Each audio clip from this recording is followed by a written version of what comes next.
저는 위로가 필요한 사람들, 그런 제목으로 잠시 말씀을 전해드리도록 이렇게 하겠습니다.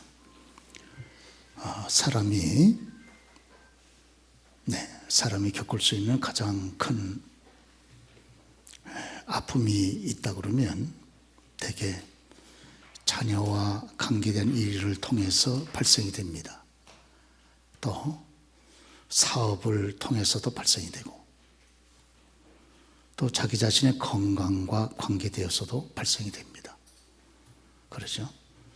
뿐만 아니라 만약에 부부 관계가 파탄이 되면 감당할 수 없는 어려움이 있죠. 그런데 오늘 함께 읽었던 욥은 이 네 가지 사건이 동시다발적으로 함께 일어났습니다. 자녀의 문제가 발생이 되고, 또 자기의 사업의 문제가 주저앉게 되고, 건강이 깨지고, 부부관계가 파탄이 된 거죠. 이 네 가지 가운데 한 가지만 발생이 돼도 감당하기가 참 쉽지가 않습니다. 그런데 이 네 가지가 한꺼번에 찾아왔다 그러면 이것을 극복하는 일이 얼마나 불가능하고 어렵겠습니까? 아마 이 정도 사건을 겪은 사람이라면 완전히 자기 자신의 정신줄을 놓고 말 것이에요. 오늘 우리가 알고 있는 대로 욥이라고 하는 분은 아브라함과 같은 동시대 분으로 알려져 있죠. 욥은 우스 사람이라 그랬습니다. 우스라고 하면 이스라엘을 남쪽 이 동남 부분에 있는 그런 지역입니다. 우스 저기 보이시죠? 네. 그런데 여기 욥이 하나님을 경외했던 사람이죠. 그리고 악에서 떠난 의인이었습니다. 자기 자신과 선한 싸움을 많이 싸우던 그런 분이었습니다.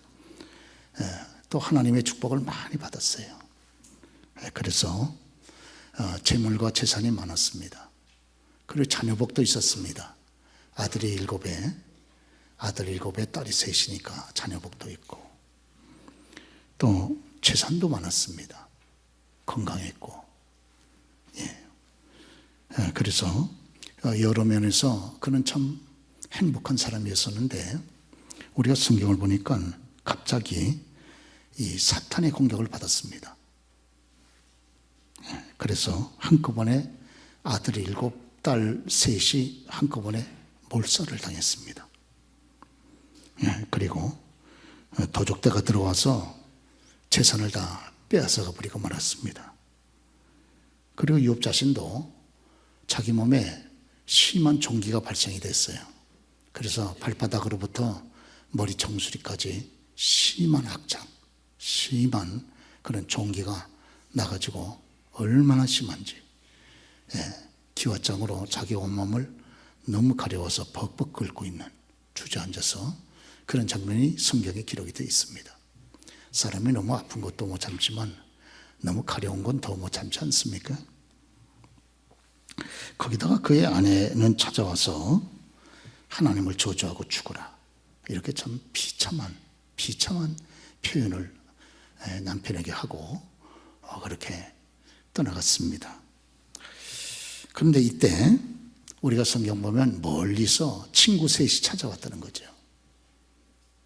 정말 기가 막히는 거죠. 흐르던 기가 잘 흘러가지 않고 중간에 딱 막혀버리는 거죠. 기가 막힌 이런 사건을 욥이 당하고 있을 때 멀리서 친구 셋이 찾아왔다.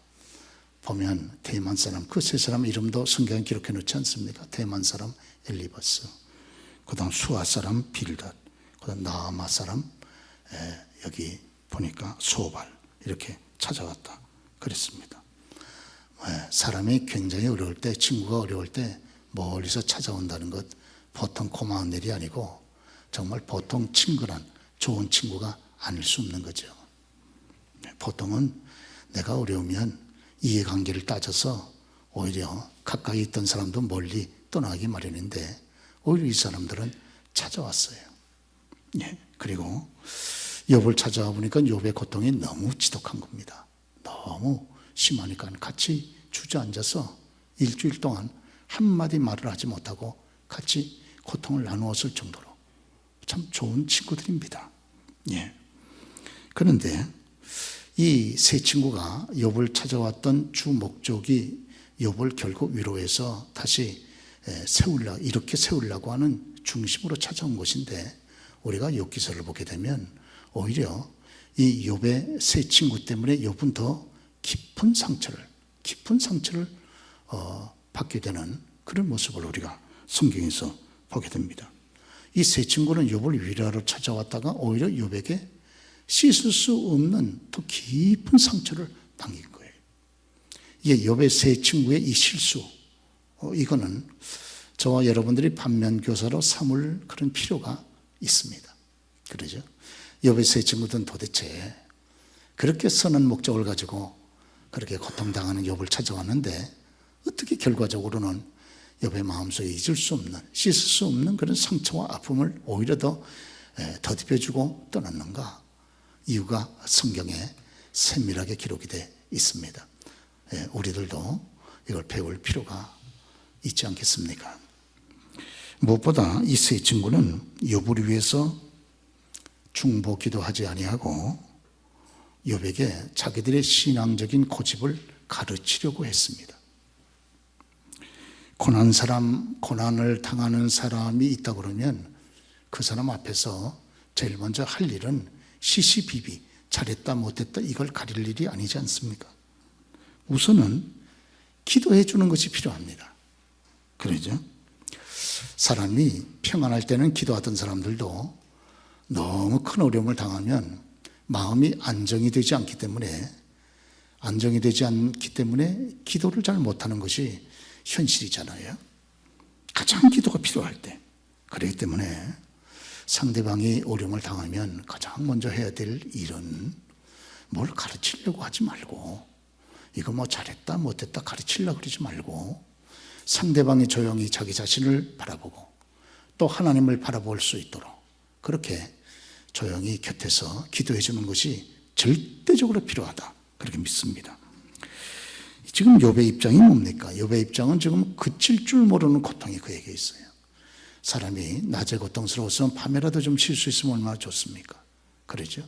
근데 그치질 않는 거예요. 낮에도 힘들고 밤에도 힘든 거예요. 예, 밤이 되면 언제나 새벽이 되나 그렇게 여러분 신음을 하고, 또 낮이 되면 언제나 밤이 될까 그렇게 괴로워하는 그런 입장에 있습니다. 더 이상 욥은 우리가 성경 보는 대로 스스로의 힘으로 일어날 만한 기력조차도 없습니다. 7장 3절 말씀 보면 벌써 여러 달째 고통을 당하고 있어요. 그러죠?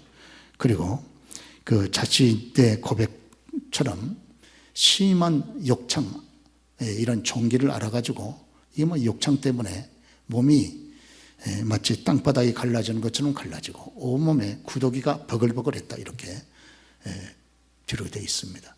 그래서 내 살에는 구더기와 흙덩이가 의복처럼 입혀졌고 그랬습니다. 사람이 움직이지 못할 때 그때 욕창이 생겨, 욕창이 얼마나 무섭습니까? 그러죠? 그리고 거기에 구더기가 여러분 파고들지 않습니까? 뭐 이건 보통 고통스러운 게 아닌 거죠. 그러니 한잠이라도 제대로 낮에 쉴 수 있겠습니까? 밤에 쉴 수 있겠습니까? 그칠 줄 모르는, 본인의 고백 그대로 그칠 줄 모르는 고통이라는 거예요. 그러죠? 그런데 이와 같은 그런 친구의 이런 고통을 보면, 여기 제일 먼저 얘기를 꺼낸 사람이 대만 사람은 엘리바스인데, 엘리바스는 욥의 입장을 깊이 공감을 해야 됩니다.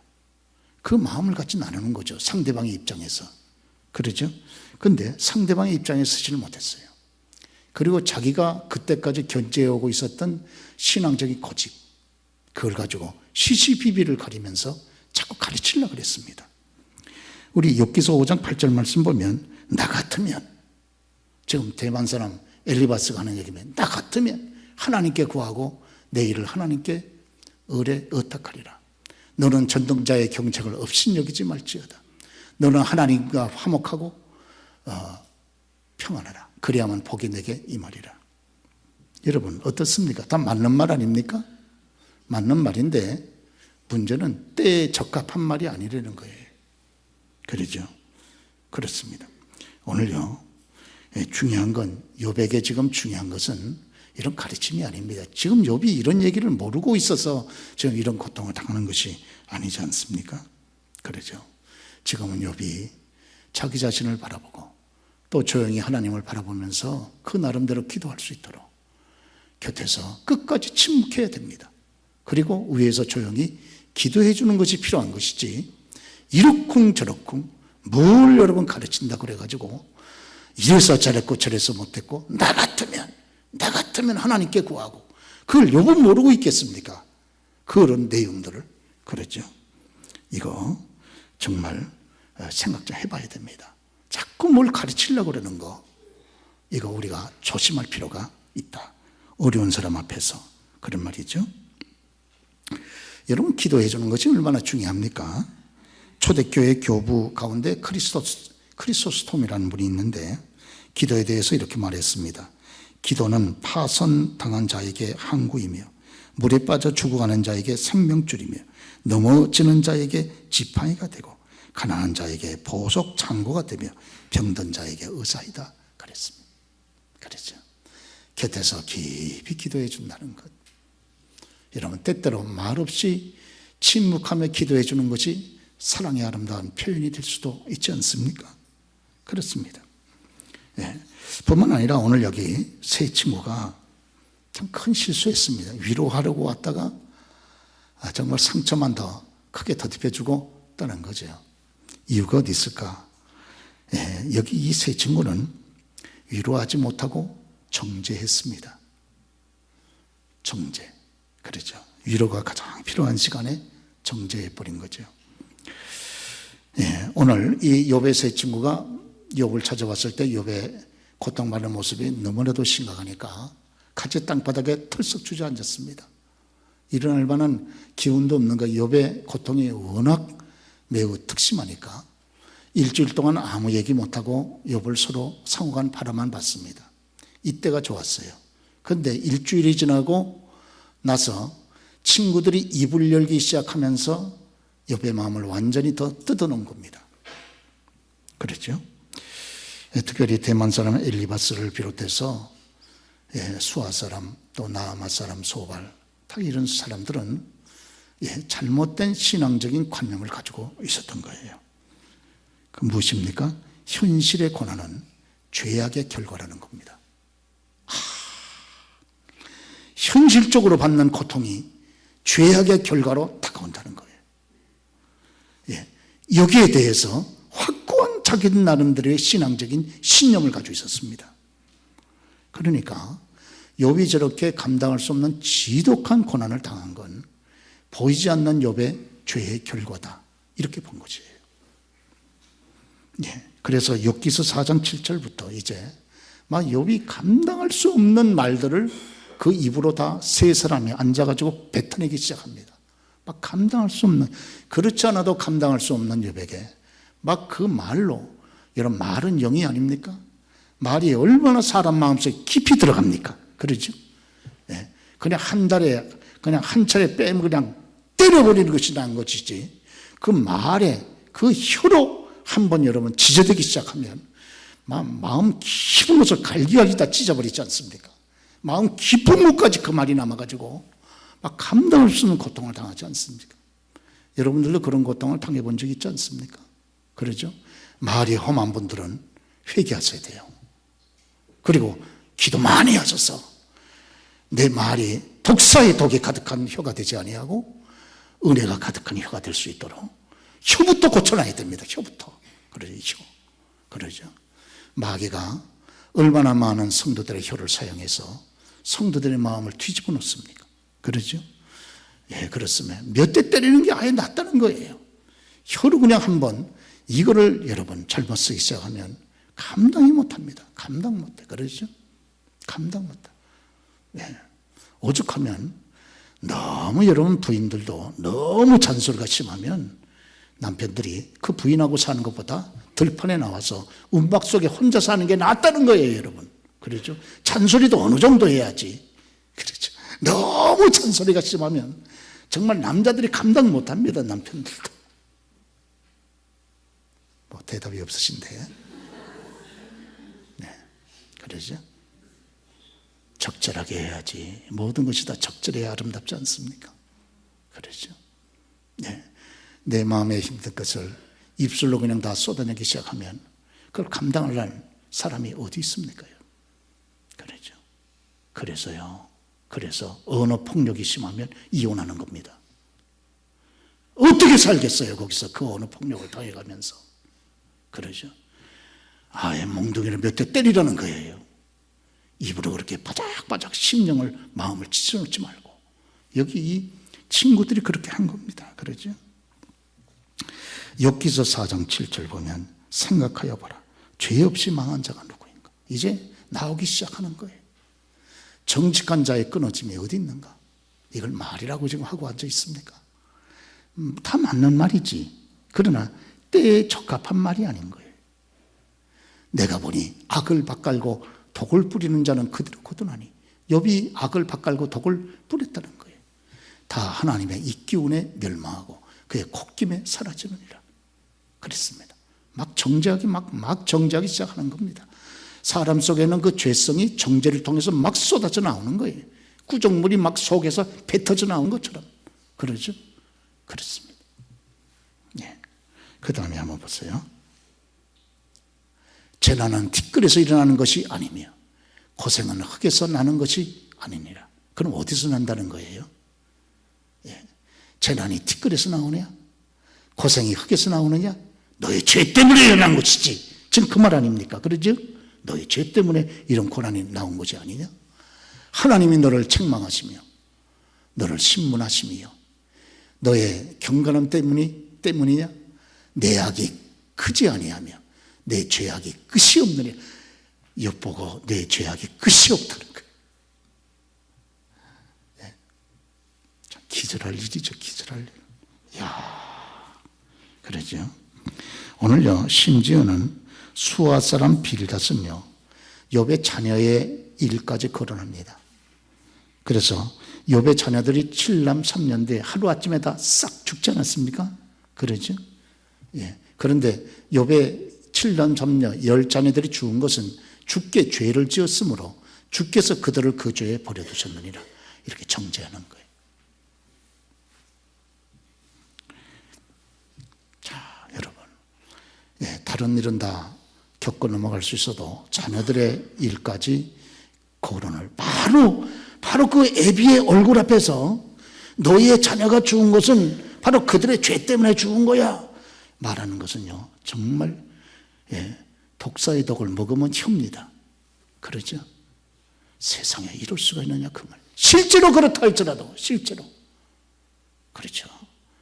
어떻게 그러면 자녀들의 이름을 그 앞에서 거론하면서 자기들의 자녀는 한 사람도 일찍 죽지 않았기 때문에 그러는지 몰라. 그 고통을 자기들은 몰라서 그러는지 몰라도 지금 욥은 10자녀가 하루아침에 다 죽었습니다. 그러죠. 정말 살아갈 기운조차도 없는 이런 처절한 그런 고통 가운데 있는 기가 막힌 욥에게 지금 할 말 안 할 말 좀 가리면서 해야지 이게 지금 할 말이라고 여러분 그대로 쏟아놓고 있습니까? 여러분 사랑하는 교우 여러분, 저와 여러분의 어머니 아버지들이 조심해야 될 것은요, 우리의 자녀들이 다 요셉같이 되기를 바라시면 안 됩니다. 다 다니엘처럼 되기를 바라셔도 안 돼요. 그러죠. 우리의 자녀는 우리의 자녀입니다. 요셉은 요셉이고 우리 자녀는 우리 자녀인 거예요. 그러죠. 우리의 자녀들이 비록 부족해도 저들이 넘어졌다가 또 일어섰다가 그러면서 조금씩 성장해 나아가지 않습니까? 그러죠. 예, 그렇습니다. 예, 그래서 오늘 이 욥의 세 친구들의 그 모습은 마치 율법만 있고 긍휼과 불쌍히 여김이 없는 바리새인과 같습니다. 말은 다 맞아요. 그러죠? 그러나 지금 욥의 현실에는 하나도 맞는 말이 없어요. 그렇습니다. 오늘 저와 여러분들에게 이 땅 위에 이 시대에 저와 여러분이 살아갈 때 가장 소중한 말은 그러죠. 이 긍휼을 가진 그런 마음, 그 마음이 이 시대를 살아가는 저와 여러분들에게 참 필요한 마음이다. 이렇게 믿습니다.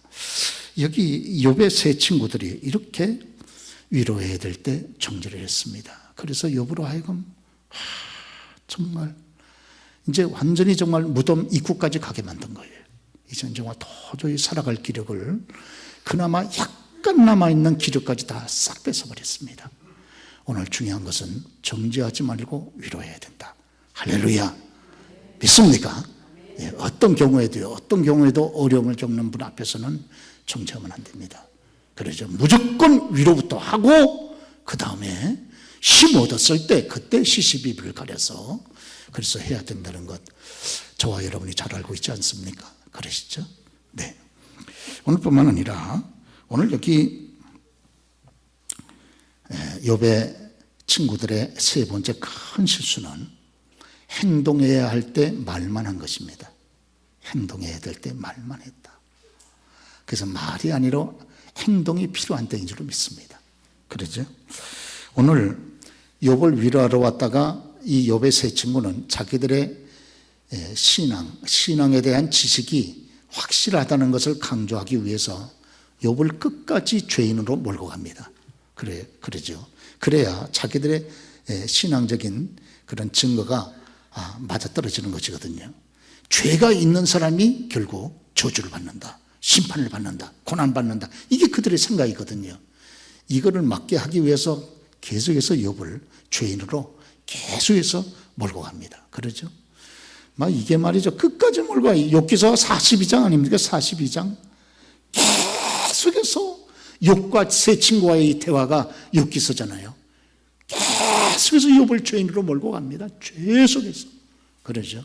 그래가지고 이 땅의 고난은 죄인이 받는 결과다 하는 것을 욥을 통해서 증거하기 위해서 이렇게 강조하고 있는 모습을 우리가 성경에서 읽어볼 수가 있습니다. 이 죄성을 가진 그런 인간의 못된 모습이죠. 그러죠? 네, 그렇습니다. 오늘 지금 욥과 같은 현실에서 제일 필요한 것이 무엇입니까? 이게 좀 말이 아니잖아요. 말이 아니고 정말 욥을 위로하기를 원하는가? 그러면 행동해야 됩니다. 지금 욥이요, 자기 온몸이 지금 심한 악창 때문에 막 그냥 고른 냄새가 막 그냥 퍼져 나오고 온몸이 마치 땅바닥 갈라지는 것처럼 붙었다가 또 터졌다가 붙었다가 터졌다가, 여러분들도 이 피부병이 심하면 이게 붙었다가 또 터졌다가 붙었다가 터졌다 이러잖아요. 이게 욥은 얼마나 그 병이 심한지 이 속에 구더기까지 들어가가지고 사람이 힘이 없으니까 자기 몸을 자기 혼자 건사할 수도 없고 또 자기를 도와줄 사람도 없으니까, 하나밖에 없는 부인은 또 욕하고 떠나버렸으니까 아무도 자기를 도와줄 사람이 없으니까 이 몸을 그대로 자기 자신이 돌보지를 못하니까 그냥 이 구더기가 온몸에 그냥 버글버글 거리는 거예요. 그러죠? 그러면 좀 잘했느니 못했느니 그런 얘기 하지 말고 가서 물이라도 떠가지고 수건 갖다가 욥의 피부라도 닦아줘야 되지 않습니까? 그게 위로 아닙니까 지금? 할렐루야. 그러시죠? 여러분의 생각에도 그러시죠? 지금 욥이 잘했느니 못했느니 죄 없이 망한 자가 어디야, 이따위 소리 좀 하지 말고, 그러죠? 여러분 위로하러 왔느니 어쩌고저쩌고 하지 말고 우선 여러분 물이라도 하나 떠다가 욥이 그렇게 여러분 괴로워하니까 몸이라도 깨끗이 계속 씻어주면서 그러면서 여러분 행동하는 것이 욥에 대한 위로가 아니겠냐 그 말이에요. 그러죠? 야고보 사도는 살아있는 믿음에 대해서 얘기합니다. 믿음이, 살아있는 믿음이 뭐냐? 아시는 대로 행함이 있는 믿음이 살아있는 믿음이다 그러잖아요. 어떤 행함이 있습니까? 어떤 행함? 그것은 국률이 있는 믿음. 그게 살아있는 믿음이라는 거예요. 국률이 있는 믿음. 할렐루야. 중심으로 불쌍히 여겨서 국률을 가지고 상대방의 현실적인 필요를 약간이라도, 결정적으로 채워주는 건 아니라도 약간이라도 채워주면서 상대방을 위로할 수 있을 때 그것이 상대방한테 진실된 위로로 그 마음에 다가오게 된다고 하는 것입니다. 할렐루야. 오늘 세 가지 여러분 우리가 여기 다시 한번 말씀을 통해 오늘 보게 됩니다. 위로가 필요한 사람이 있습니다. 우리 곁에. 그러시죠? 그럴 때 우리가 이런 사람 가까이 있게 된다면, 이런 사람을 가까이 우리가 두게 된다면 세 가지를 기억할 필요가 있습니다. 첫째, 가르치려고 그러지 말고 조용히 기도해 줘야 된다. 할렐루야. 그리고 두 번째는 정죄하지 말고 위로해 줘야 된다. 그다음 세 번째는 말이 아니고 행동으로 위로해 줘야 된다. 적은 일이라도. 그래야 진실된 위로로 그 마음에 상대방이 받아들이게 된다 하는 것입니다. 올해 우리가 그런 위로를 가지고 여러분 또 한 해를 믿음으로 살아가는 우리의 가정에서, 직장에서, 교회에서, 친구 간에서 여러분 그렇게 살아갈 수 있는 저와 여러분 다 되시기를 주의 이름으로 축원합니다.